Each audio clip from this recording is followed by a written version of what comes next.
What's up, guys? Happy Tuesday and welcome back to News for You with me, Tracy. Now, on tonight's agenda, we are talking about the EC saying no to pressure. We're also saying no to driving under the influence, and we're giving you a campaign trail update, as well as Anthony Joshua, who survived a really terrible accident. All of that and so much more coming up tonight. Stay tuned.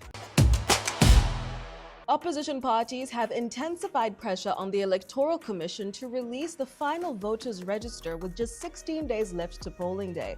The opposition argues that access to the final list is critical for transparency, voter verification, and confidence in the electoral process. However, the EC has dismissed the demands, maintaining that no additional voter registers will be displayed beyond those already exhibited earlier this year.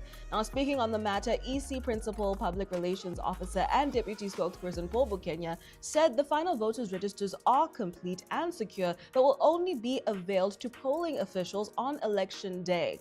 He insisted that the commission remains committed to conducting a free and credible election despite growing political pressure.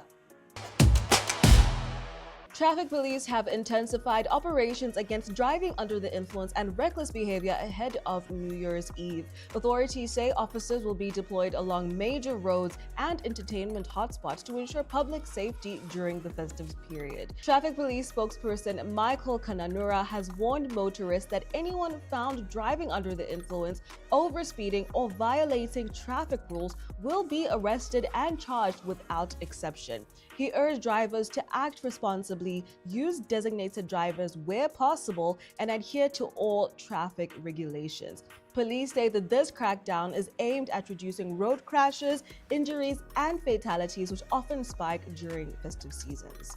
Let's be safe on these roads, guys, please.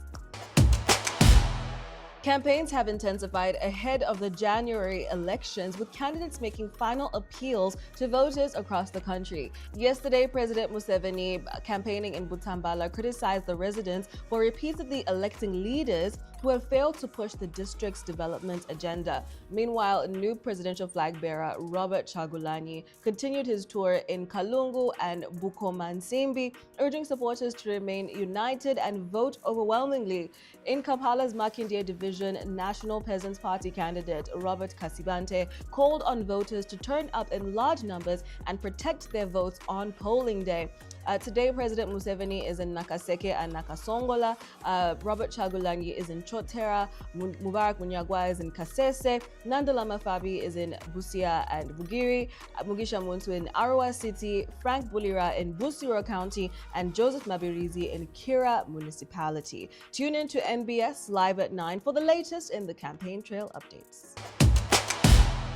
British heavyweight boxer Anthony Joshua is recovering in hospital after being injured in a fatal car crash in Nigeria that claimed the lives of 2 members of his team. Joshua was a passenger in a Lexus SUV that collided with a stationary truck on Lagos-Ibadan Expressway in Ogun State.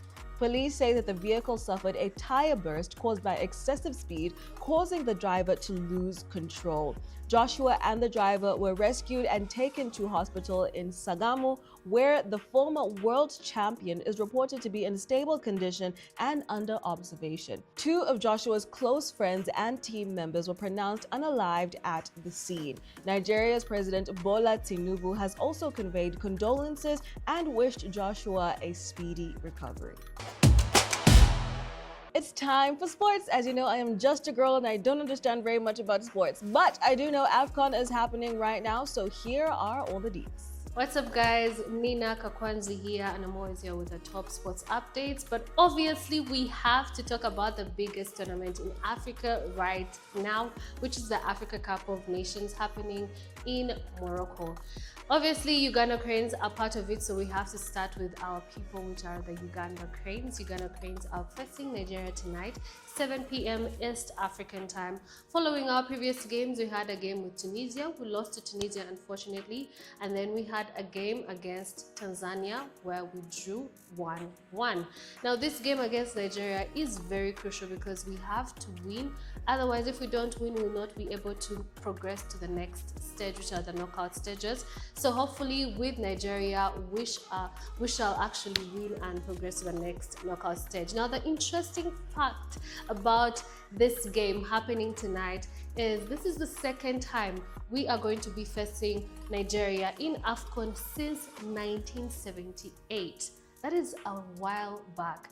In 1978, we played against Nigeria and we won 2-1. Those goals were from Philip Omondi and Abdallah Nasur. And guys, we actually went through straight to the finals. So fingers crossed that history repeats itself tonight. I really hope so. Now, still looking at the group stages, we are in Group C alongside Nigeria, Tunisia, and Tanzania. Tunisia and Tanzania are playing tonight as well. All Tunisia needs is a draw, and then they'll also be through to the knockout stages. Tanzania, if they're also to win, we shall be on the same level, 4 points, 4 points. So I don't know about that. All I want is Tanzania to drop out as a Ugandan fan. Now, moving over to the hosts, Morocco. I cannot talk about AFCON without talking about the hosts, Morocco. Morocco had an amazing game yesterday with Zambia that immediately led them through to the knockout stages, round of 16. So Morocco are already through. Are we surprised? No, they are on home soil and they definitely have to represent their country perfectly and amazingly, which we saw last night. So shout out to all the Uganda Cranes. We are going to be behind you. We are going to be supporting you. I can't wait to see how the game goes against Nigeria. Fingers crossed, but good luck to the Uganda Cranes. We definitely love you all the way from here in Kampala, Uganda, and we are rooting for you. Uganda Cranes, Jew, let's go! And that's a wrap for tonight, guys. As always, please do leave a like, share, comment, subscribe, all of that good stuff, and I'll catch you again tomorrow. Bye.